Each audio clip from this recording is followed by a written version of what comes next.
Welcome to Win with Richardson and Richardson. What's important now? Success in business most often comes down to hard work, not by silver bullets and quick fixes. It's knowing where to focus that hard work that's key to winning. Join sales prospecting expert and 3-time seven-figure business founder Carrie Richardson and managing partner of R&R Consulting and former owner of Doberman Technologies, Ian Richardson, for radical honesty regarding strategic planning, accountability, and execution that will get you the systematic results you're working toward. Let's get into today's episode. Thought leader and your host, Carrie Richardson.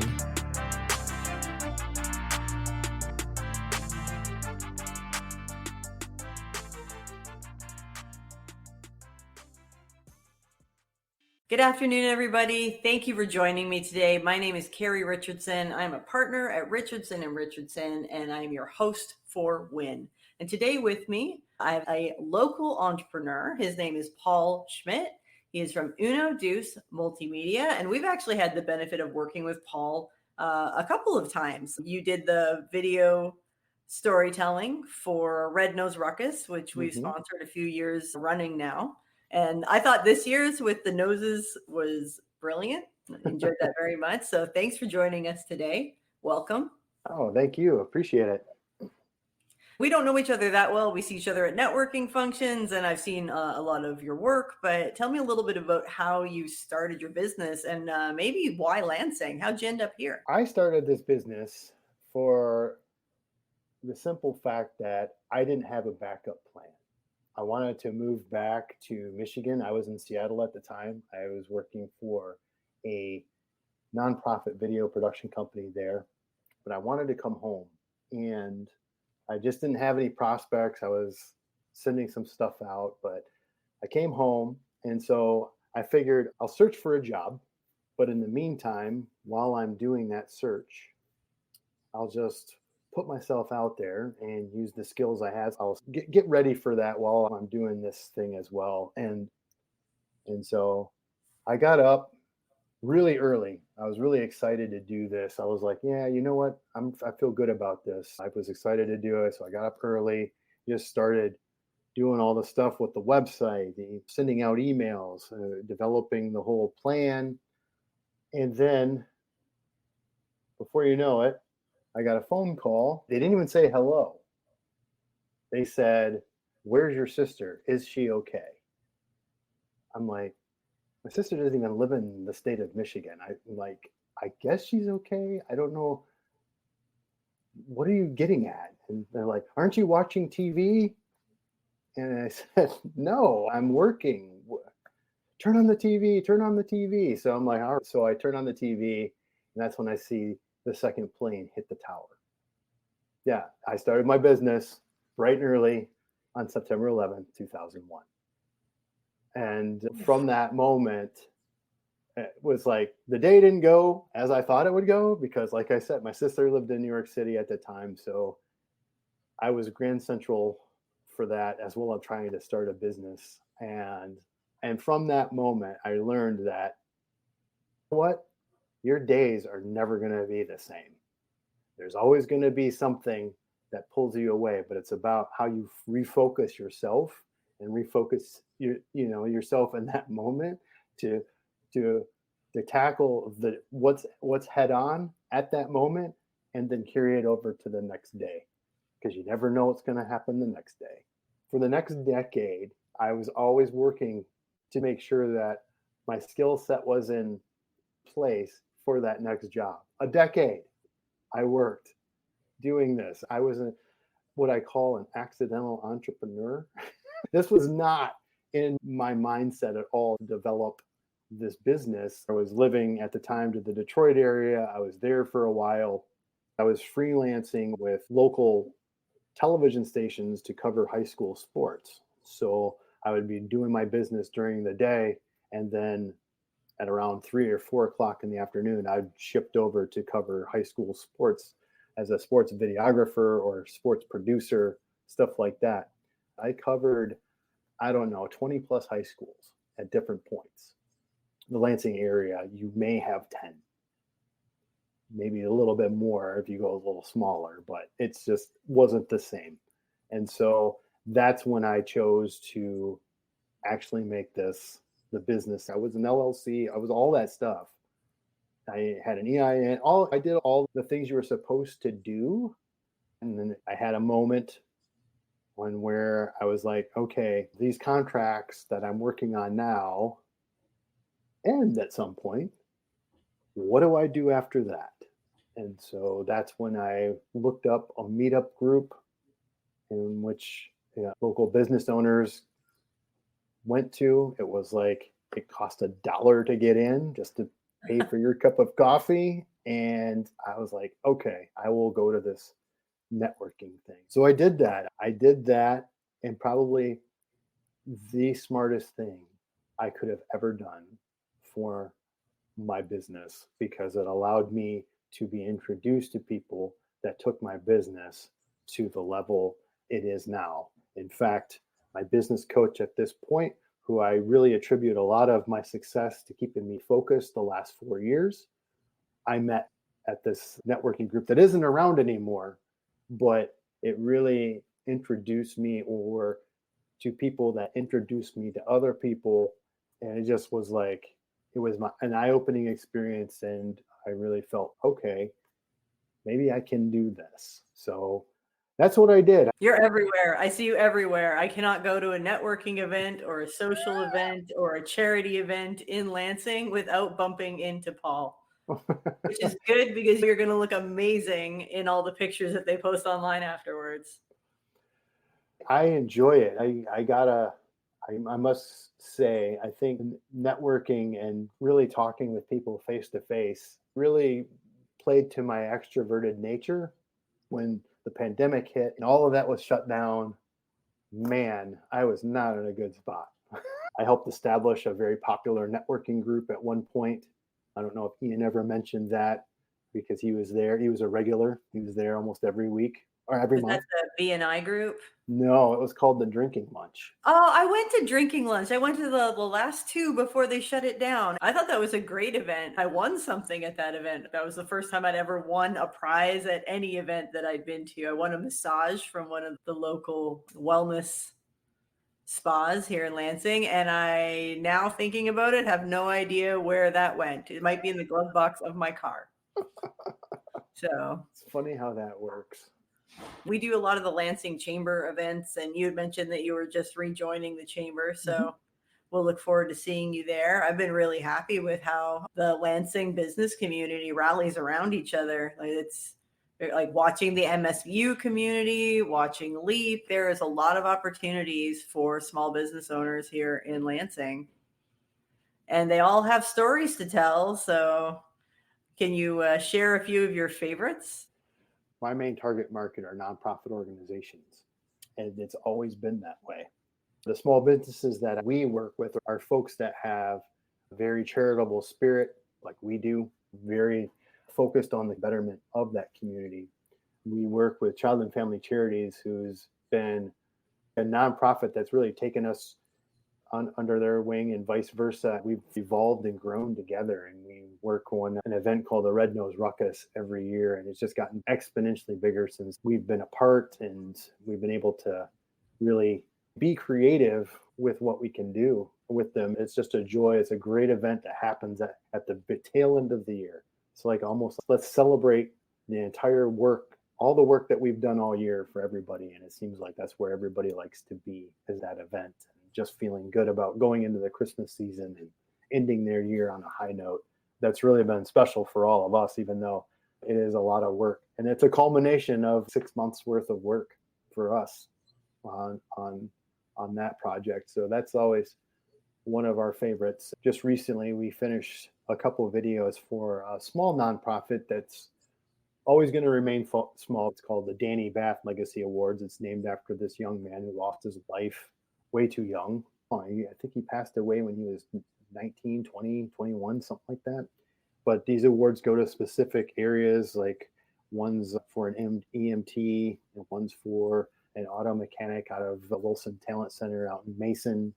And we just did the story about how these awards came about and how the folks who win the awards, how they feel. And Just give a tribute to this young man that meant so much to so many people at such, without very many years under his belt.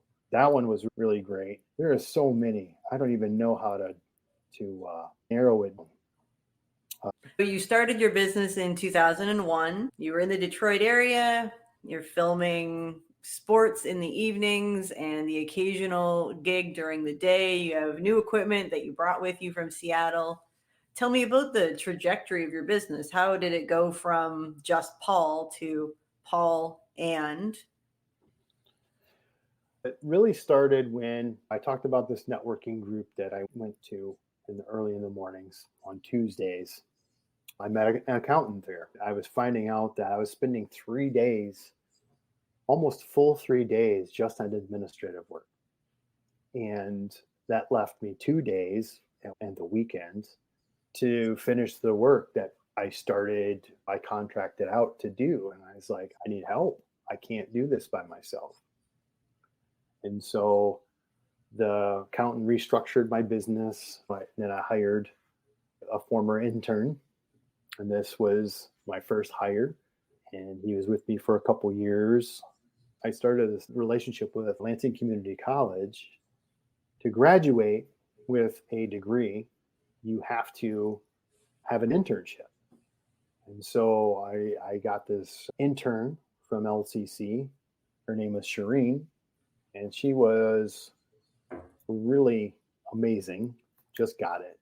And when my first employee, Paul, decided to move on, I just moved her up. And from there, I started doing the regular internships on every semester.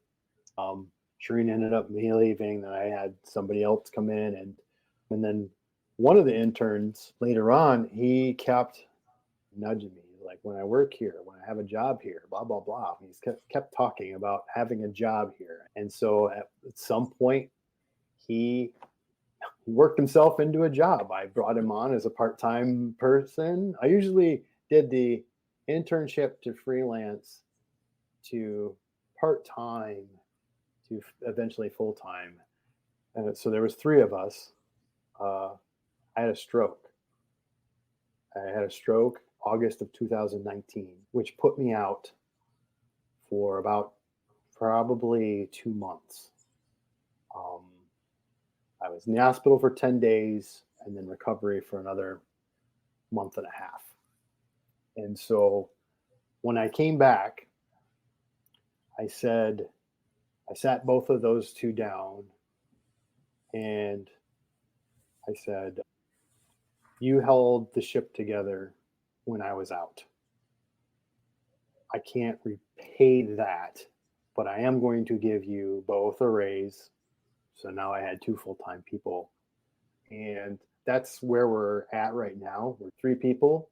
And then my business coach came in right after I came back from the hospital and offered his services. And my focus was reined in, and it just allowed me to really look at it from a different perspective, from hearing somebody that held me accountable. And then the pandemic hit, and I was on vacation. The first vacation my wife and I had taken officially since 2012. We had not been taking care of ourselves, which is why I ended up in the hospital. So I finally said, we're going to go away. We're going to take breaks.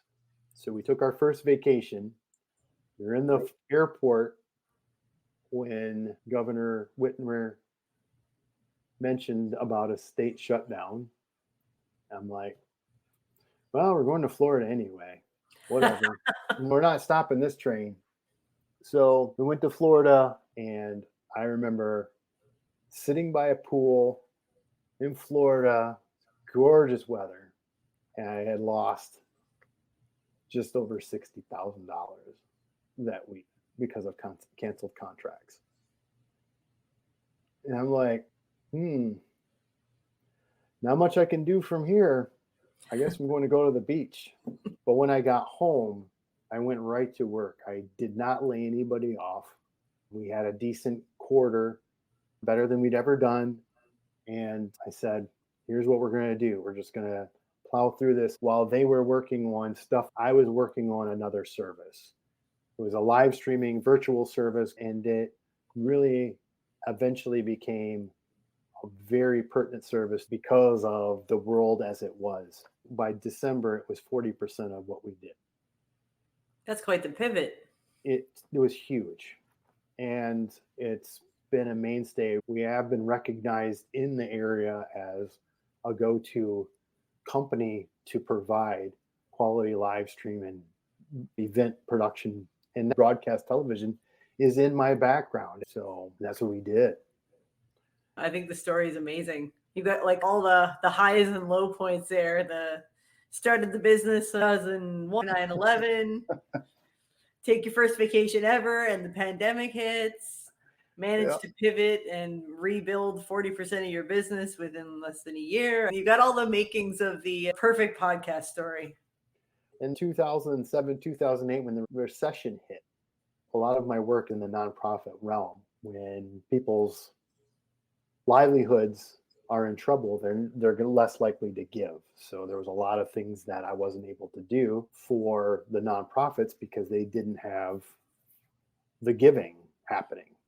So that's when I pivoted to doing some small business work. I did some work with the airline manufacturing industry. I've done a massive t-shirt printing business before the recession. I purposely did not want to get involved with the automobile industry because of the simple fact that everybody's tied to the automobile industry. Why don't I focus on the industries that get neglected? I had colleagues lose their jobs and livelihoods because of the fact that they were tied almost directly into the auto industry. But that's what happens when you put all your eggs in one basket and just ride that coattail. At some point, that unravels. For diversifying where you're getting your revenue streams is really key. Did I have to work a lot of hours? I sure did. But the thing is, I was young, I was single, and I was just enjoying just being on my own and making these decisions. Sounds like you made some good decisions accidentally. Like I said, I also call myself the accidental entrepreneur because number one, this wasn't a path I ever thought would happen. I didn't take any business classes, and I went to a school that had an exceptional business school. But it was like, oh, I'm going to be a filmmaker or an actor or whatever. I was anything but business owner. I'll work in television. My minor was in freaking history. Where am I going to use that since I don't want to be a teacher? I refer to myself as a storyteller in that I run a storytelling agency. And the biggest aspect to that was learning how to be a good listener, waiting for people to give you the nugget you're looking for instead of forcing it out of them. Just by listening, just by asking a question and then shutting up. Sometimes it becomes instinctual and you don't interrupt people when you need to. So you wait for your turn when it's never going to be your turn unless you interrupt somebody. During interviews, it's best to not hear you because it's not about us. It's not about us being part of the interview. It's about us documenting and capturing the essence of what somebody else has said because it's their story. You're asking them a question and you're trying to get their reaction. We don't come up with a story that we want them to follow. We ask the questions to get the authentic answer out of their mouth under their comfort in talking with us. That is the essence of how we do things, just letting people say what they need to say. But secretly, when they say the thing you wanted them to say, are you like fist pumping in the background? Oh, yeah, absolutely. Absolutely. Because the simple fact is we go until we hear it. We don't stop. We make sure that we go through, but we know exactly when that is, what is going to be the key message. And sometimes we get to a point where we interview and we have the whole video laid out right through their words. And it's like, okay, this is done. All we have to do is add footage to it.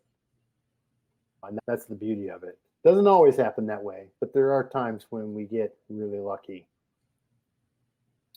And so, but for the most part, and most of the time, it's just really good stories that we're able to tell. Where do you see yourself in the next 5 years? What's next for Uno Deuce? The pandemic really put us on a different path because we had to, like you said, we had to pivot into something we didn't do. And from there, it added an avenue that we had to flesh out. And now this is 4 years later. And so it's time for us to branch out a little bit more intentionally into more of the Detroit area, Grand Rapids area. We like the Lansing area a lot. There's more, we always say there's always another story to tell. And so we are being intentional in trying to find those stories. The other aspect is figuring out our growth plan internally. Number one is, do we bring on someone else? We want to stay intentionally small because our clients like that. They like the fact that we don't bring a huge crew. And that's also purposeful because there are times in which we have to be discreet. There's a lot of situations in which people are really super uncomfortable and or there's legal reasons that we've got to be very discreet with what we do. So when we can reduce our teams to no more than 3 people, that's the most ideal. Plus it gets intimate. And that's really the essence of what we're trying to get is these intimate stories. And lastly, I can't do this forever. What is the succession plan? It is something that I started a couple years back that got put off to the side. I want to get back to that and figuring out that succession plan because my wife is not someone that wants to take over or be part of this business. So what does that look like for handoff? Those are the things that we are going to really have established going forward. Sounds like you've got a lot on your plate. Yes. Is there a time in your entrepreneurial journey where you were able to say, okay, I'm not going to work weekends anymore. I'm not going to work in the evenings. Family time will be family time. Like, when did that happen for you? That happened just after we got officially married. I said, and she never pushed this on me at all. I said, my work day will go nowhere past 7 p.m. It's done. Obviously, there's exceptions because there's events and such that happen later. I'm pretty sure I've seen you out at 11. Yes, there are some exceptions, but for the most part, on a regular basis, my day is done by 7. It was good. It was healthy for me. And I've stuck to that. I shut it down. I don't do any work after 7. Is it detrimental? Maybe. So, final question, dream client. You work with nonprofits. If you were going to do like a moonshot pitch to somebody that you would love to work with, who would that client be? A moonshot pitch to a client. I have never really thought about that. I have been so pleased with the clients we've had. I know that's a cop-out answer. Now you got to go home and make a list. We call it the warm 250, but we make a list of the 250 companies that we know that we want to do business with and we know that we'd be a good fit for. And then we plan how we're going to make that happen. And even if we get 10% of that list, then we've got 10% of our dream client roster. That is a pretty flippin' cool idea. You can thank Gary Pica. I don't think I've framed things like that. I've framed things like that in a more localized way. But I know there's one. And got to manifest, Paul. No kidding. That is amazing. Or put another way, if all of a sudden tomorrow you won the lottery and you didn't have to charge for work anymore, and there was one nonprofit that you could say, hey, I got all this time now and I got all this money, so I'm going to give my time to this organization. But you can't choose a current client. You have to choose one that you're not working with. I would most likely work with the Cherokee Nation. I've had the opportunity to be in their space, and that's who I would like to make work videos for or tell the stories of is either the Cherokee Nation or the Navajo Nation, one of those large organizations, and have it trickle down And to capturing their history and yep, their just legacy for future generations. absolutely. So that would probably be the key client. I would say the number one organization that I can think of right off the bat. I can't think of a better place to wind up than that. And it's so beautiful out today. I have to go enjoy that a little bit before it goes back to Michigan winter. I can't complain. Today is like a perfect spring day. Mm-hmm. It's not going to last because spring is spring and Michigan is Michigan. Well, thank you very much for joining us today, Paul. It's been a pleasure learning a little bit more about you, and I know I'll see you about town. Yeah, absolutely. It's always great to run into you and Ian. I think the only people that dress better than Ian and I at events are the people that own the go-kart place. Oh, yeah. Like Well, nobody can top them. They're always just kitted out to the nines. They look amazing. And their social media right now, I am loving. yeah, Jackie does a great job over there. She really does. And I enjoy seeing their stuff all the time, and because they know their brand. Mm-hmm. And it's really exciting to see them play that out and inadvertently or indirectly teaching people about how they can show and share their brand, because they're not doing anything out of the ordinary. It's just that what they do is extraordinary, but it's ordinary to them. And so it's just amazing. It's really nice to see. There's a lot of businesses that do that here in Lansing. You got Cravings, Popcorn. He's out there. They did an amazing job during the pandemic. You know what? I was thinking about that when you were talking about your COVID pivot. We were living on Washington Square, and we would walk down onto the Riverwalk, go into Old Town, buy our big bags of popcorn, go home, watch Netflix marathons and eat them. But he had a whole studio set up in the popcorn store. I was like, how much content can you make about popcorn? It turns out a lot of it. Well, and I have a story about him as well. I know Ian said that he used to show up at B&I groups with little bags of popcorn to hand out. Mm-hmm. And he's a notoriously un-networker. He hates networking. Really? Yep. Nicest guy you'll ever meet. Nicest guy. Very cordial, very personable, hates the network. He's always been comfortable on camera. I remember pitching to him about doing videos for him. I remember sitting and talking to him about video and what we could do. He's like, yeah, I think I can do I have all this to do to build my store, but then I'll be able to do all the videos too. I'm like, really? Okay, that's fine. If you ever run into a bind, just give me a shout. I can help, because I personally don't think you have the time to do both. So I think it was 24 hours later, 48 tops, he calls, he goes, dude, you are so right. Can I give you some videos? I'm like, sure. Give me some videos. I'll help with that. And so, yeah. And as they say in Casablanca, that was the beginning of a beautiful friendship. I really like the Lansing business community. Right? Everybody knows somebody who knew that guy who knows that story. Absolutely. I wouldn't have survived without the Lansing business community. Most underrated business community in Michigan. All right. Until we meet again Yes. in some cocktail attire or business casual, depending on where we may be, keep winning, Paul. Oh, I try. Thanks for having me.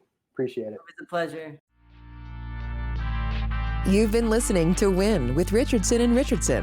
What's important now? We're so glad you've joined us and know you're one step closer to winning big in your business too. We'd love to connect with you outside of the show. If you have any questions or comments, please reach out to connect@rnr.consulting. Don't forget to rate, review, and subscribe to the podcast so you'll easily know when new episodes are available. Until next time, you can win, and we're here to help.